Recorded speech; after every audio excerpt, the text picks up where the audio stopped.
तनाव के बीच पब्लिक को युद्ध की आग से किस तरह बचाए रखना है, इसकी कोशिश प्रधानमंत्री मोदी कर रहे हैं। प्रधानमंत्री मोदी ने आज इकोनॉमिक एडवाइजरी काउंसिल के मेंबर्स के साथ हाई लेवल मीटिंग की।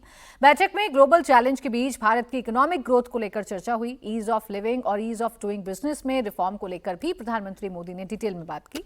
इकोनॉमिक एडवाइजरी काउंसिल के सदस्यों ने वेस्ट एशिया में तनाव का भारत और दुनिया पर पड़ने वाले प्रभाव के बारे में भी डिटेल दी। कल ही मोदी ने यह मैसेज दिया था कि इस वैश्विक संकट के बीच भारत ने खुद को संभाल कर रखा है।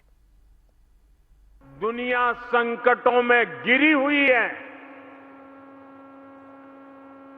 सारी दुनिया की अर्थव्यवस्था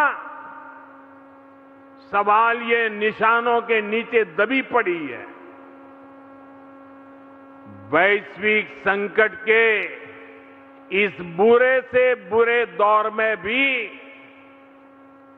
140 करोड़ देशवासियों के सामूहिक प्रयासों से भारत खुद को संभाल तो पा ही रहा है, लेकिन साथ साथ सबसे आगे रहने में भी उसके प्रयास सफल होते जा रहे हैं। अब देखिए, इकोनॉमिक्स को लेकर, भारत की अर्थव्यवस्था को लेकर अलग अलग तरीके की बहस है। एक तरफ सरकार कह रही है कि सब कुछ अंडर कंट्रोल है, हम कोशिश कर रहे हैं कि वैश्विक संकट की कम से कम मार हमारे देश पर पड़े। तो विपक्ष ये कह रहा है, खासकर राहुल गांधी बार बार ये कहते हैं कि आर्थिक तूफान आ चुका है, इमरजेंसी लगने वाली है, प्रधानमंत्री अपनी कुर्सी छोड़ने वाले हैं। इन सबके बीच ये जो तस्वीरें समीर जी आई हैं, कितनी तैयार हमारी सरकार नजर आती है इस आर्थिक संकट या जो वैश्विक संकट है उससे निपटने में? देखिए, मुझे लगता है कि संकट हो या न हो, प्रधानमंत्री मोदी जिस तरीके से देश को भविष्य के लिए तैयार करते हो, 2047 के विकसित भारत का संकल्प लेकर प्रधानमंत्री मोदी जिस तरीके से लगातार काम कर रहे हो, ठीक है कि ये जिस तरीके से एक संकट आया है, ऐसा ही संकट एक कोरोना काल के समय आया था। उस समय भी प्रधानमंत्री मोदी के नेतृत्व में किस तरीके से देश उससे उभरा, इकोनॉमी बहुत ज़्यादा डिस्टर्ब नहीं होने दी। और अब जब इस तरीके का वैश्विक संकट आया हुआ, तो प्रधानमंत्री मोदी ने तमाम मौक़ों पर इस बात का जिक्र किया कि यह संकट है, इससे 140 करोड़ लोग मिलकर लड़ेंगे। और प्रधानमंत्री मोदी ने जब अपील की थी कि भाई 1 साल आप विदेश जुड़ा ना करें, आप अभी 1 साल सोना ना खरीदें और तमाम पेट्रोल डीजल का आप कम इस्तेमाल करें, प्रधानमंत्री मोदी का असर रहा कि लोगों ने उस दिशा में ध्यान दिया है। तमाम तरह के अवरोधों के बाद भी, वैश्विक संकट के बाद भी प्रधानमंत्री मोदी जिस तरीके से घरेलू मोर्चे पे लगातार ये कोशिश कर रहे हैं कि देश की आम जनता को उसको सफर ना करना पड़े।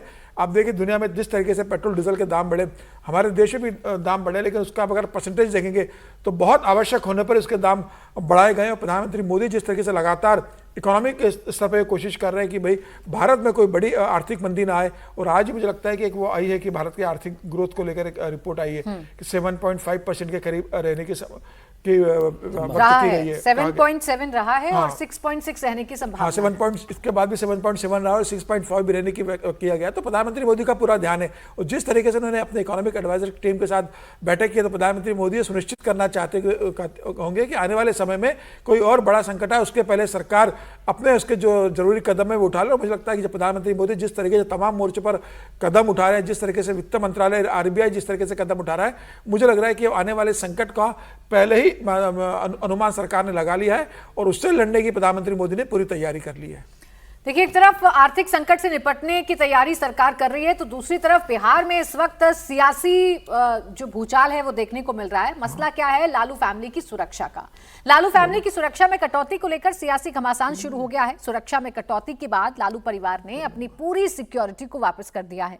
लालू यादव और राबड़ी देवी बिहार के पूर्व मुख्यमंत्री हैं, इसलिए उन्हें Z+ सिक्योरिटी दी गई थी, जिसे हटाकर अब अलग सिक्योरिटी दी गई है। लालू यादव के पास अब बास के 2 से 8 हाउस गार्ड, 2 बॉडीगार्ड वर्दीधारी रहेंगे, साथ ही HQRT, पायलट और बुलेट प्रूफ कार दी गई है। तो राबड़ी देवी के पास इसी तरीके से 2 से 8 हाउस गार्ड, सादे लिबास में 3 महिला बॉडीगार्ड और 3 वर्दीधारी बॉडीगार्ड दिए गए हैं। इसके अलावा HQRT, पायलट और बुलेट प्रूफ कार भी दी गई है। वहीं तेजस्वी यादव से Y+ सिक्योरिटी की जगह 1 से 4 हाउस गार्ड, 6 बॉडीगार्ड, जिसमें से 3 सादे लिबास में रहेंगे और 1 से 4 स्क्वाड पार्टी दी गई है। जबकि तेज प्रताप यादव से सुरक्षा छीनकर उन्हें अब सिर्फ 1 बॉडीगार्ड दिया गया है। इससे लेकर ही लालू परिवार नाराज है। RJD हमलावर है और सरकार पर उनकी सुरक्षा से खिलवाड़ करने का आरोप लगा रही है। वहीं JDU भी लालू फैमिली से सवाल कर रही है। RJD और JDU दोनों का पक्ष आपको सुनवाते हैं। बार बार अपमानित करोगे, कैसे समीक्षा सुरक्षा की बताओ? लालू जी मास लीडर हैं देश के, इसको कोई नकारेगा क्या? 2 पूर्व मुख्यमंत्री यहाँ हैं, नेता प्रतिपक्ष हैं, विधान परिषद में भी, विधानसभा में भी। आप व्यापक कटौती करके आप बदले की राजनीति करना चाहते हो, घृणित कलुषित राजनीति को स्थापित करना चाहते हैं। ले जाइए, 16 एकड़ में है, सारे सुरक्षा को वापस कर दिया गया है, ले जाइए। लेकिन एक खरोच आई तो जनाक्रोश का सामना करना पड़ेगा। किन लोगों ने सुरक्षा वापस की है? सब लोगों ने वापस कर दिया। हम तो नाम बताया ना, नेता प्रतिपक्ष ने कर दिया, दोनों पूर्व मुख्यमंत्रियों ने कर दिया, और लोग कर देंगे। आप ले जाइए, बिहार की कानून व्यवस्था ऐसे भी गिरी हुई है, ध्वस्त है, लगा लीजिए सब सुरक्षा आपने। सुरक्षा, बंगला, संपत्ति, उम्र के चौथे पड़ाव पर मुझे लगता है ऐसा कि माया का अर्थ समझ में आ गया। तो हमारी उम्मीद है बंगला भी खाली कर दीजिए, जो संपत्ति मिली है नौकरी के नाम पर, अपने परिजनों को भी नहीं बख्शा है, उस संपत्ति को भी लौटा दीजिए। साथ ही साथ जो सुविधाएं हैं, बुलेट प्रूफ कार से लेकर के जो कैबिनेट मंत्री का समान दर्जा है, अगर वो सारी प्रदत्त सुविधाएं लौटाने की इच्छा है, वह भी लौटा सकते हैं। तो आज देखिए, पुलिसकर्मी जो हैं, जो सुरक्षा में तैनात किए गए हैं, वो आवास के अंदर नहीं जा पाए, बाहर खड़े रहे, क्योंकि उन्हें तो अपनी ड्यूटी करनी है। इसके साथ ही साथ आरजेडी के जो कार्यकर्ता हैं, वो हाथों में लाठियां लेकर सुरक्षा व्यवस्था देखते हुए नजर आ रहे थे। वो गेट पर खड़े हुए थे और सुरक्षा दे रहे थे अपने नेता को। लेकिन जो बात आरजेडी के नेता शक्ति यादव कह रहे थे विजय जी, की बदले की भावना से की गई कार्रवाई है, क्या इसमें कोई बदले की भावना दिखती है? मैं इससे उलट जाता हूँ। आपको यदि याद हो, अटल बिहारी वाजपेयी सरकार थी, वो खुद प्रधानमंत्री थे, तब ये तय किया गया, मैं एक रेफरेंस के तौर पर आपको बता रहा हूँ, कि जो प्राइम मिनिस्टर फैमिली और प्राइम मिनिस्टर को एक 10 साल का समय उन्होंने निर्धारित किया कि उस समय तक के लिए उनको सुरक्षा और सुविधाएं दी जाएंगी। ये खुद प्रधानमंत्री थे, उसके बाद ये हुआ और उसको उन्होंने भी माना। ठीक है, तो क्यों नहीं ऐसा एक नियम बना दिया जाए कि मुख्यमंत्रियों के लिए भी इसी तरह की व्यवस्था रहे, मंत्रियों के लिए या उनके परिवार के लोगों के लिए भी वो व्यवस्था रहे, और उसको मानना चाहिए। ये जो बात है कि नहीं हम लौटा देंगे, नहीं लौटाएंगे, और राज्य सरकार की जिम्मेदारी है कि उनकी सुरक्षा रहे। यदि सुरक्षा में कमी होगी, बाद में देखा जाएगा, तो बदलना होगा तो बदल भी जाएगा। लेकिन ये जो हटाने का कहना कि नहीं हम हटा रहे हैं, इसका मतलब है कि आपको तकलीफ उसके ईगो से है, सुरक्षा से नहीं है। समझ रहे हैं? जो बात होती है कि सुरक्षा का एक ईगो होता है ना, क्योंकि एक पूरा लवाजमा वहाँ पर है, बड़ी गाड़ी है और बुलेट प्रूफ गाड़ी वगैरह तो वो उनको मिल ही रही है। और फिर भी मैं समझता हूँ कि यदि सरकार को लगेगा कि कोई ऐसी बात है, क्योंकि वो तो रिवाइज होती रहती है सुरक्षा का, मैंने देखा कि ये परमानेंट नहीं होता है, ये हर 6-6 महीने में रिवाइज होती है, और देश में भी होती रहती है। दिल्ली में भी आप देखेंगे तो बहुत सारे नेताओं की कम हो रही है, ज़्यादा हो रही है, ज़रूरत पड़ती है तो ज़्यादा भी हो जाती है।